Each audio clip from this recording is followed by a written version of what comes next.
Yeah, I haven't been shaving them in a while, but I haven't been doing it properly.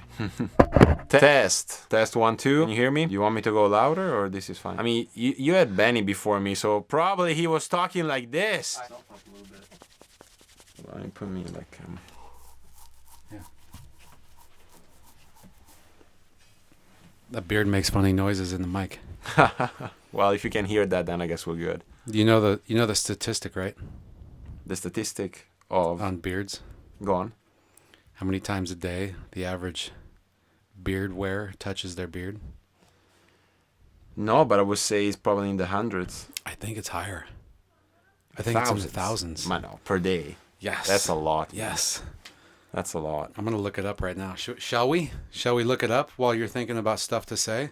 Sure. What do you want to talk about? I don't know, man. Like, my mind is a little clouded with testing, watching others testing. It's a little... In a good way or a bad way? No, not in a good way. I mean, I think between what we've been trying and learning, there's another step. You know? I agree. Does it make sense? Yeah. Like, data is data. Learning comes from interpreting data. Taking the data points and making them into something that's collectively making sense. Exactly. Which is that's what it means to be human. In a way. I mean, Yeah. light is light. It doesn't matter if it's in the shape of an apple or in the shape of a human face, but it's the human mind that turns that light into a face or an apple. Yeah, no, for sure. So I think that's what you're saying, right? I could have just made that up. What I'm thinking is more about statistics, you know. So, like, let's take statistics as a branch of knowledge. A lot of people think, okay, it's numbers. But that's just like the step 1 of 6. The other steps are interpreting what the numbers are telling you. That's statistics. Yeah. And I think right now we're collecting a lot of numbers and opinions, but I don't know that we're interpreting them now, which I don't think it needs to be interpreted now. No. You know? You don't have to synthesize it all now. No. But you need the data to have something to figure out Exactly. what the indicators are, what the trend line looks like. And the good thing about us is that there's a lot of us and there's a lot of data. Tell me about your time on Team Syndicate. How did you join the team? What's the story? Story is a good one. I was lost in 2008. Like in the forest? Or I lost on skis. Didn't know what Okay. ski to ride. Ended up riding a ski that really didn't work for me. It was one of those things like I thought it would work and it didn't.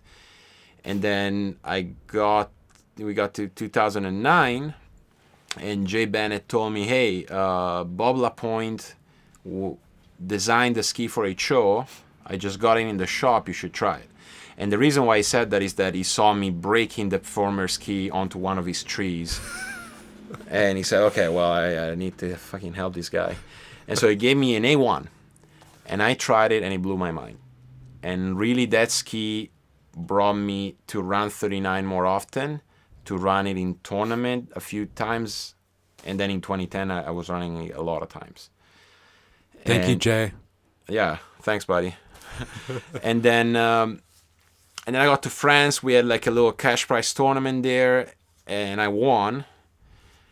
And then a month and a half later, I was at Airport Lake in Lafayette, and I had a conference call between me, you, Dave, and Bob, where you guys basically said, hey, we've been watching you, we want to support you, and that was the beginning. I love it. Yeah. It's been fun, dude. It's been a long ride. 9 years. Yeah. 9 years. What's one thing you've learned along the way, do you think? Just that you wouldn't have otherwise learned? Yeah. Well, first of all, how much it goes into making skis. And how much it goes into making skis the way we make them. Yeah. Which is, from all that I've been able to gather, completely different than anybody else. How so? Well, it's much more structured. And I think Dave has a huge role in that, obviously. There's a lot of collecting information, tabulating it, like going back to it. Years and years of that. Years and years of that. And But you know what's interesting at the same time is that at the end of the day it comes down to that there's some sort of, I was talking about it with John, like there's some sort of stamp of approval at the end of the day. You know, like you can look at numbers, you can continue to make shapes according to some logic, but then there's a team of people that have to say, okay, this is the one. Yeah. And it became clear with Omega. Like when I got the Omega at home last month, I looked at it and I thought, this has nothing to do with what I'm writing now, but just put the boots on. So I put the boots on and I wrote it, and I could do 241 of the dock, which for me is pretty good. And I was mind blown, right? I'm like, nothing. Look at the ski, measure whatever you want. The numbers are telling a completely different story, but the feel was there. Yeah. So that's why I say, like, you got numbers, but at the end of the day, there's a group of people that have to approve it, you know? Sure. Like, I feel that if I received a ski, right, that the numbers were more similar to, say, a pro that I've been running this year, but it was made by a different company and different people, it wouldn't have felt the same as my ski. Yeah. Does it make sense? Yeah. Like, numbers tell a great part of the story, and you have to be super strict with them, but it's not the whole story. There's more to it. There's way more to it. Some of it's hard to put a finger on. Yep. Yeah, it is. If you look at a true scientific study that's well done, what's kind of a basic fundamental trait of a well-run scientific study? Comes from solid theory. Yeah. And the design is simple. What about in the testing? What has to happen? Is a sample size of 4 usually enough? No. No. Like, the bigger the n, the more solid the study, right? From a purely statistical point of view. Yeah. How do we address that? Because I always struggled with that as an engineer and a skier, that sometimes I'd go out and I'd try a ski once or twice, and the feeling could be completely irrelevant to the ski I was riding, because we're all human. And we have on days and off days, especially in this sport. This sport is so up and down. So how does the team bring value to a process that's hampered by a very low sample size for any one individual? I think sharing of information is a huge one. And if you want to continue with the scientific analogy, what's going big in science right now is big data, right? So that's like, say you're trying to test a new drug. It's not anymore that you're doing a randomized controlled trial in a hospital, but it's like 100 randomized trials in 200 hospitals, and you pile up all that information, and all of a sudden, whatever hypothesis you're testing, you're more confident, you know, than you're getting, you know, the hypothesis is disproved or it stays the same. So, sharing of information. Yeah. What about the level of experience or you know, I guess amount of reps that, you know, team members have? Because, like, I haven't tried hardly anything compared to Bob or Will, configuration-wise. I just, from your perspective, what kind of value does that add to a team when you've got 4 generations? You've got the Bob LaPointe generation, the Wade Cox generation, the Will Asher, you know, Dave Wingerter generation, and the Rob, you know, Hazelwood generation. 4 different generations. Yeah. Well, if you squeeze in John and myself, probably 5. You know. Well, it's a ton, you know. You got Rob, who I don't think even remembers skiing on a perfect pass. And you got Bob, that maybe kind of stopped skiing when perfect pass was coming around. Boats, like, I think it adds a lot of value, you know. Can you articulate it in what way? Because what sets it apart from everybody out there who's running a brand, who's in product development, who's trying to create the next best ski, they all want it as bad as we do. We're not special in that way necessarily. I'm just trying to get at what's the difference. Is there a difference? I think, I don't know, man. I think we do it. We want it more. Look at all the molds we did. Look at all the testing we do all the time. I mean, one thing is say that you want it, and the other thing is actually putting the effort and the money, which I know is a different story. And there are companies that might not put the money and the time that we put in, but Yeah. I think we kind of want it a little bit more. And I mean, Dave tells us every year, right? Like we're gonna get the best key. Sorry. He says, I don't know if we're gonna get the best key, but we're gonna try super freaking hard. Yeah. And over the years, that's kind of what I've been able to see. Yeah. Yeah. Bob would say Dave's the backbone. If you held a gun to his head, said, "Who's the backbone of the Syndicate team?" Dave would potentially say maybe Willie. Yeah. But what's cool is everybody leans on everybody else. I think Bob is super integral.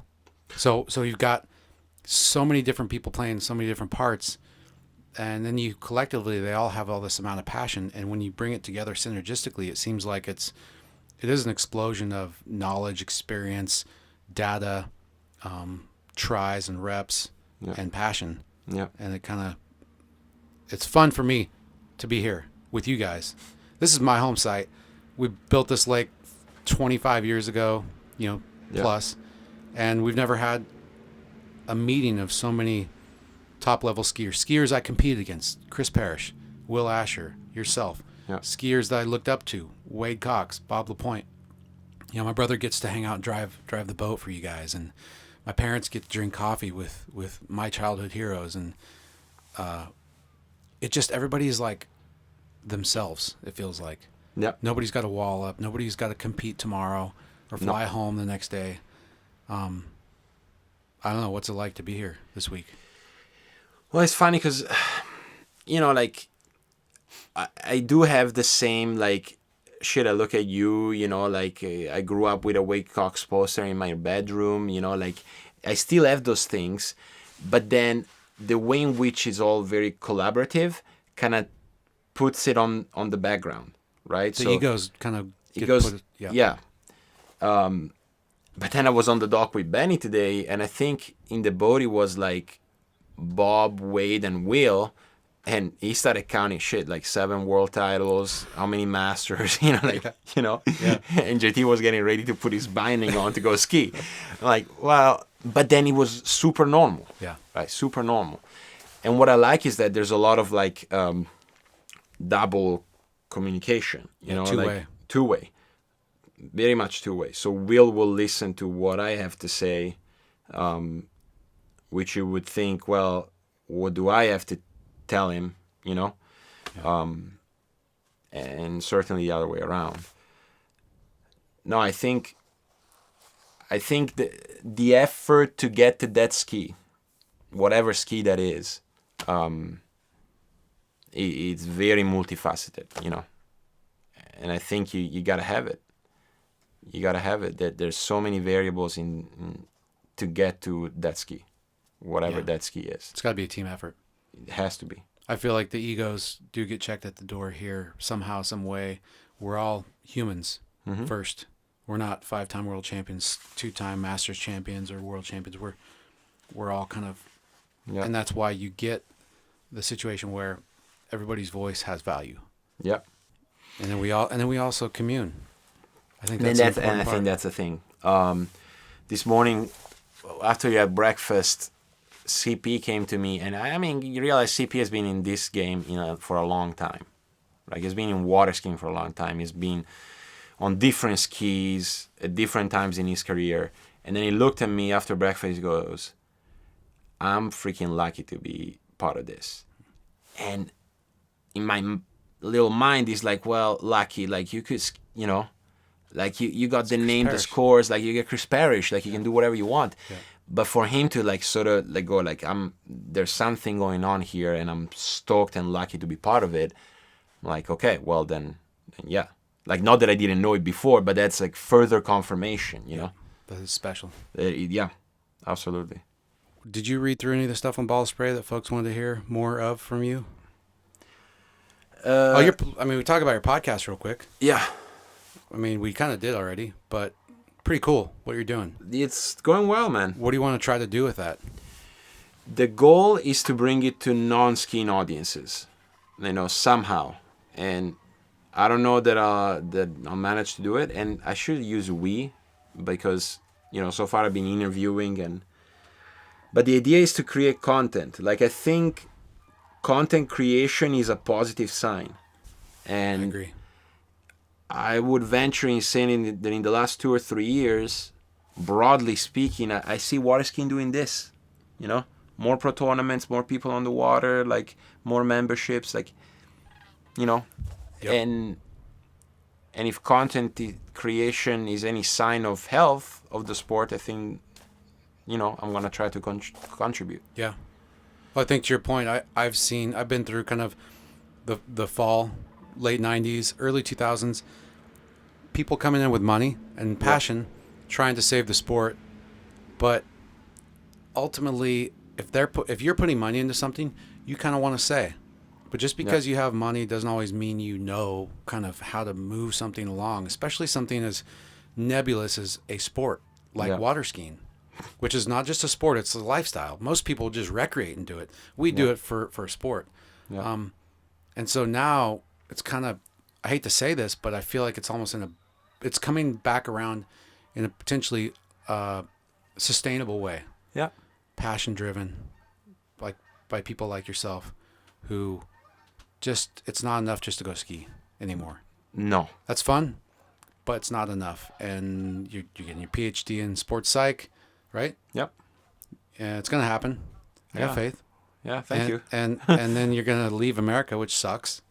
But I'll be back every now and then. okay, you're going to come back to Cali and join us again? Well, I'd love to. Okay. Hell yeah.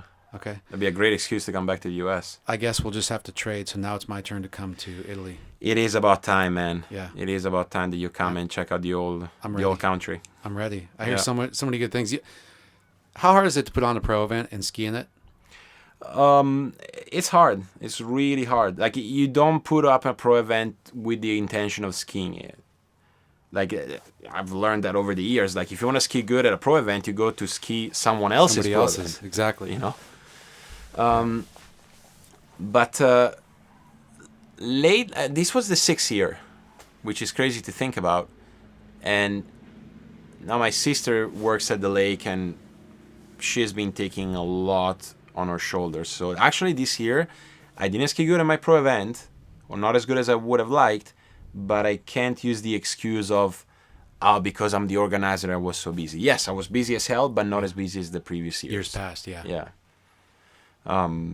But I'm super proud that my goal was kind of reached. Like, when I started 6 years ago, my goal was hopefully someone gets inspired and does these things. Yeah. And this year we had 6 in 5 weeks. Yeah, in Europe. That's crazy. Yeah, that's insane. You kind of kicked it off, maybe. Yeah, I think, without the maybe, because the first 3 years we were alone. Yep. Nobody was doing them. Yep. And then the 4th year was 3. Last year 5, this year 6. Strength in numbers, man. Strength in numbers. I feel like that circles back around to what we're doing here. Yeah, for Strength sure. in numbers, Because you say it's a low end, but if you compare it to the other studies we have, it's pretty high end. Yeah. Pretty high number. For sure.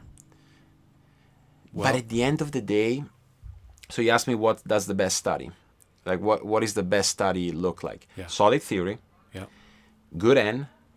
And simple method, right? The most simplest. So, like, say in a PhD in the social sciences or even in the natural sciences, you learn all this, like, statistical modeling.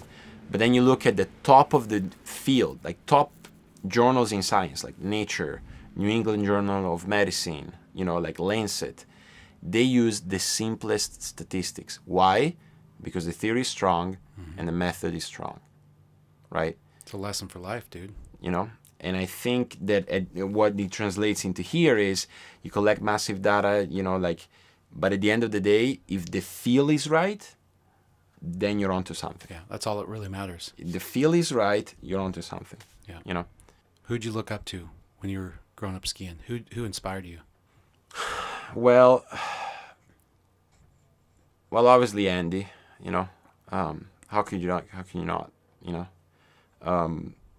if you were growing up striving to any kind of success in water skiing, that example was just like in your face, Yeah. you know.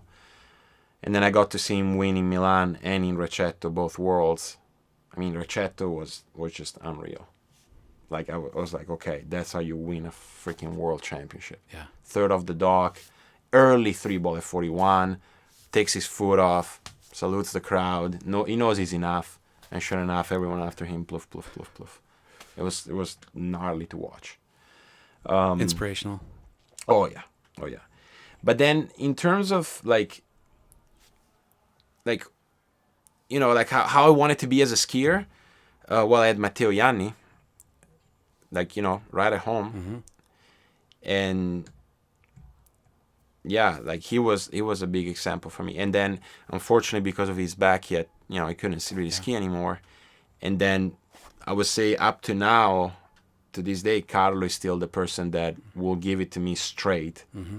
And, you know, when I'm confused, I can just talk to the guy and he will just cut the bullshit. Can I say that? Yeah. Cut the bullshit. Yeah. And help me sort of like, you know, Get reoriented. get reoriented. Absolutely. You already dropped an F-bomb earlier, so no big deal. Okay, perfect. You broke the seal. Okay. I don't keep track. Yeah. Good. You don't have to. Life's more important. Yeah. But then, of course, you know, like people, like when I was growing up skiing, you know, you, Jamie, Rossi, you know, there was a lot of inspiration, you know. Mm-hmm. A lot of things were going on in those like mid 2000s. You actually had to be a little bit disciplined, you know. As a youngster growing up, I was in my juniors, to really seep through and understand, okay, what can I take out of that, you know. Yeah. Because I just saw too many fellow competitors just copycatting, and it will never work. Yeah. So already at a young age, my coach challenged me to say, okay, look at that. Do you like it? Well, why? What's working? What and how could you adapt it to yourself? Yeah. And that's the hardest thing ever. But you got to do it. Copy and paste is easy, but deciphering and drilling down to what the fundamental key to the fundamental is, and what makes it successful, regardless of style or whatever. That's what you can then apply. That's universal. Yeah. If you can figure it out. You're doing the work on the back end. Yeah. You know, you're doing the work on the back end, and then you go, okay, then maybe I can do it this way. Yeah. I can do it this way, and it might work for me. It's hard too, because when you got a situation like Wade and Andy, it's easy. You're like, I've got two people to look at. Yeah. But when it was like more early mid 2000s and Jamie would win or Will would win or CP would win, and it was, the distribution was broad, it is more confusing. Yeah. Like, okay, well, they're all fucking really good. Who do I look at? Who do I watch? I never thought about that. It was so different styles. I mean, like let's take, you know, you, CP, Will, Jamie, Chris. Mm-hmm. I mean, that's a lot of different styles, you know, and trying to understand, like, okay, like, I really like that. How do I apply to how I ski? Yeah. You know? Yeah.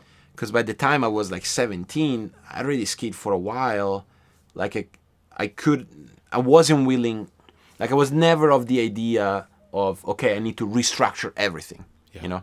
Start from scratch was never a thing. No, you bring it back to basics, but you're not starting from scratch. Yeah. Like, you've already had, like, you know, I don't know, 400,000 buoys in your arsenal. Yeah. Like, you can't really start from scratch. No. You know? And I think, by the way, that's what the great coaches are able to do, like the real good ones. You know? Like, to me, a sign of a great coach is you take 10 skiers that they brought up, and they all ski differently, but you would watch them and go, oh, damn, they ski well. Yeah. Right?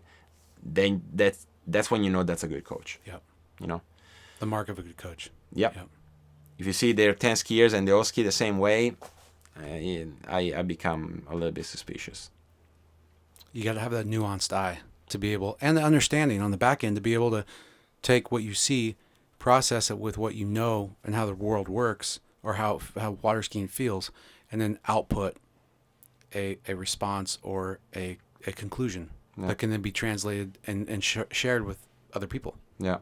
That's the process. And it's not an easy one. That's why I say that the really good coaches are good at it. And I say the really, really good athletes are good at it, but it's even more complicated because then you have to face it with your feelings, Yep, exactly. your goals, like what you're trying to achieve in the sport. Yep. But I'll tell you what, this pursuit is what has kept me into water skiing. It's kept you hungry. No, it's kept me in the sport. Oh, yeah. Like 3 years, like not in the sport, like I'll never leave the sport, but like as a skier. 3 years ago, man, I was in that moment of like, what's the whole thing? Choose a path. Like, I mean, like I was sick of combining the two, like, Yeah. PhD and skiing. Yeah. And then I got to the point that I couldn't ski. Like I called Dave and said, Dave, I'm not going to ski Worlds.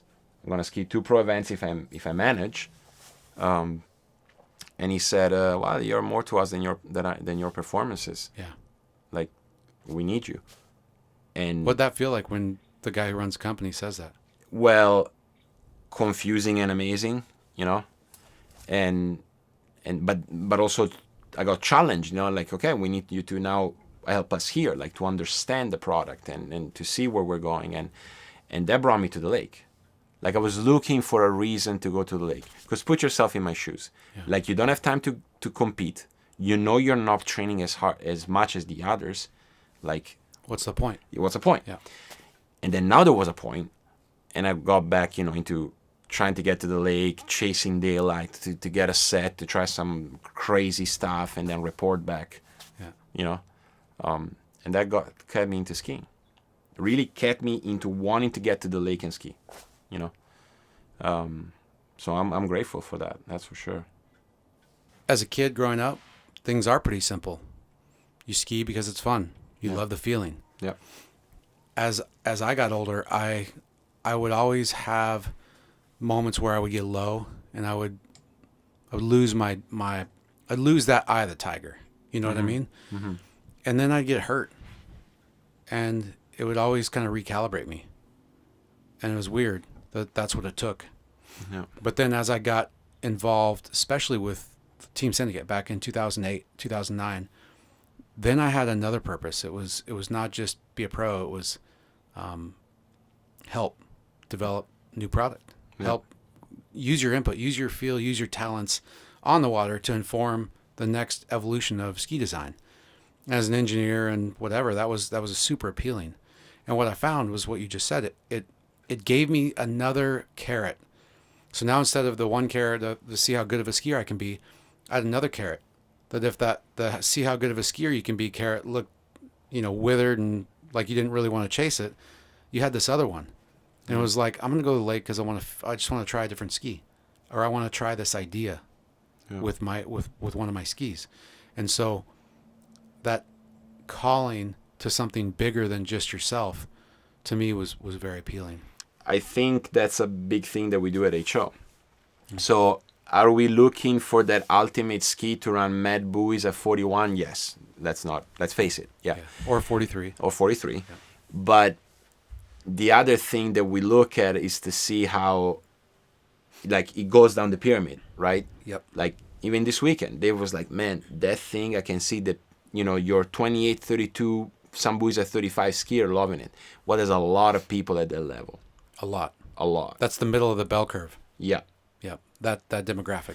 So going back to what you said about higher calling, I think that's what we're also good at. We're also trying to, and not just for a product placement purpose, but for the, I used your ski and it worked. And I was able to get more buoys, and I was able to ski more, or, be less sore, Yep. I was telling the story to Dave. Like, Dave came to Italy for a pro tournament, and I asked him to bring my dad a 69 Omni, Syndicate Omni. That is pretty heavy guy, 235, 240, soon to be 61, asthmatic. Yeah. But the guy has been like running 35 over the years, and so he's proficient. I mean, it's middle bell curve, just a tad higher.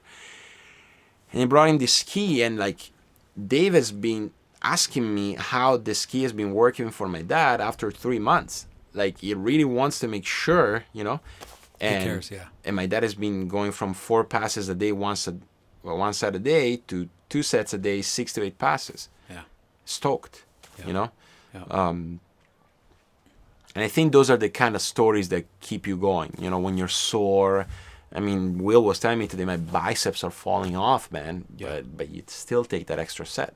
Yeah. That's for stories like that, you know? Yeah, exactly. Well, I think what's interesting is having something to focus on aside from your own efforts. Yeah. You know, like I was just talking to Benny. Yeah. And he was like, man, you know, you're doing great stuff. There's other people doing great stuff. You know, his brother Vinny and Tony, you're creating content. And he said, you guys are just, this is what the sport needs because you can reach people. He's like, it's not like you're just skiing. I said, yeah, but yeah, Benny, like as a professional athlete, if you're involved in the design and development, I said, that's just as integral because once you, Benny, help, or you, Matteo, help develop a new shape that then goes from a prototype to a production ski, that gets stamped out and propagated all over the world. And people ultimately get to reap the benefits of all this testing that we're doing here at the Ridge or back east in Orlando or wherever else we do it as a team. So that doesn't just stay within this bubble. No. It starts in the Syndicate bubble, but it gets propagated all around the world in the shape of a new ski, an Omni, an Omega, whatever it is.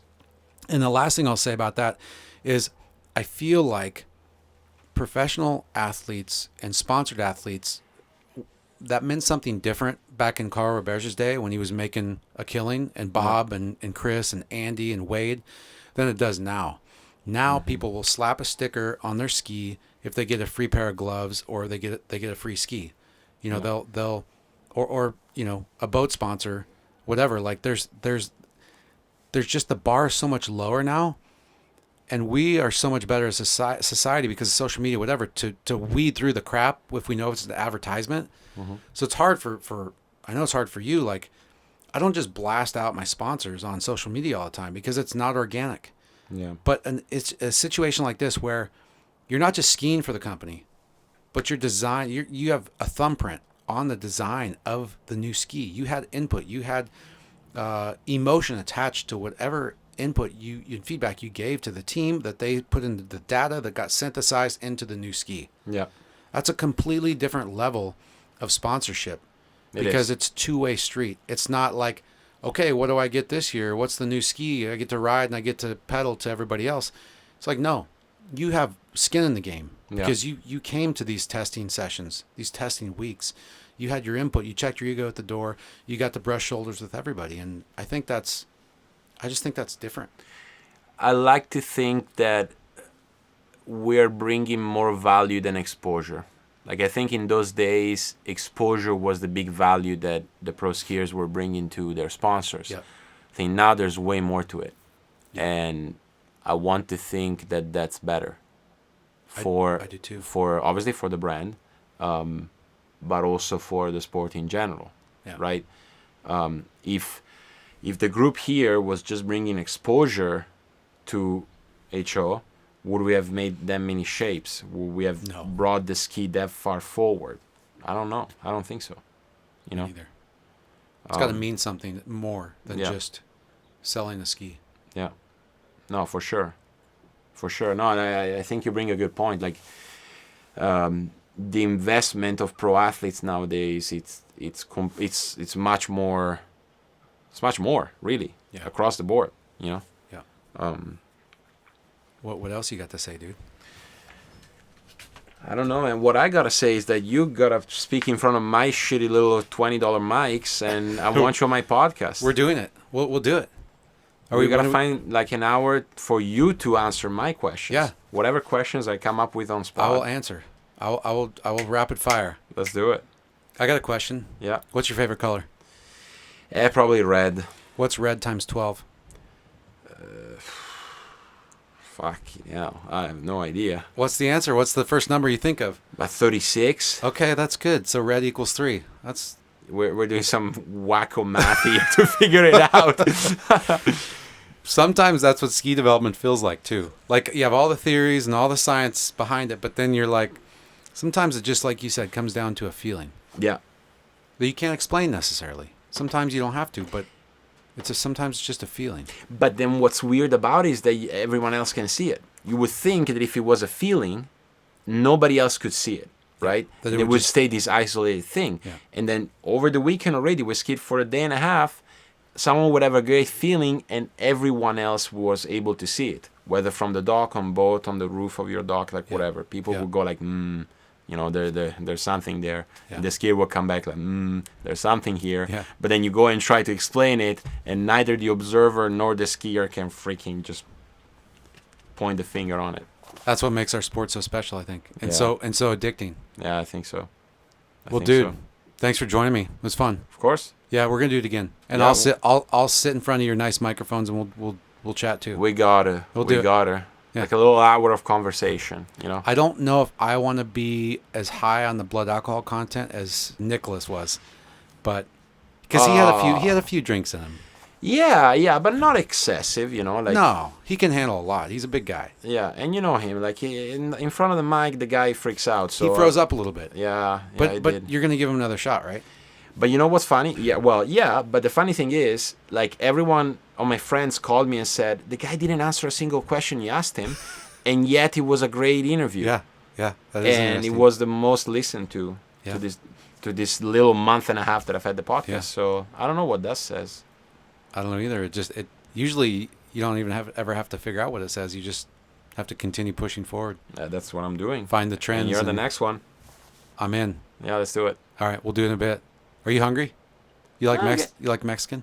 Uh, What? oh yeah, do you want me to be honest? Like, You can go to In-N-Out. We'll drop you off, and then we're gonna go to Mexican, and you can Uber and meet us for a margarita. do they do bunless burgers at In-N-Out? Yes, it's called protein style. Fuck it. Yeah. Leave me there. Thanks, buddy. That was yeah, fun. of course. Thanks, buddy. Thank you, man.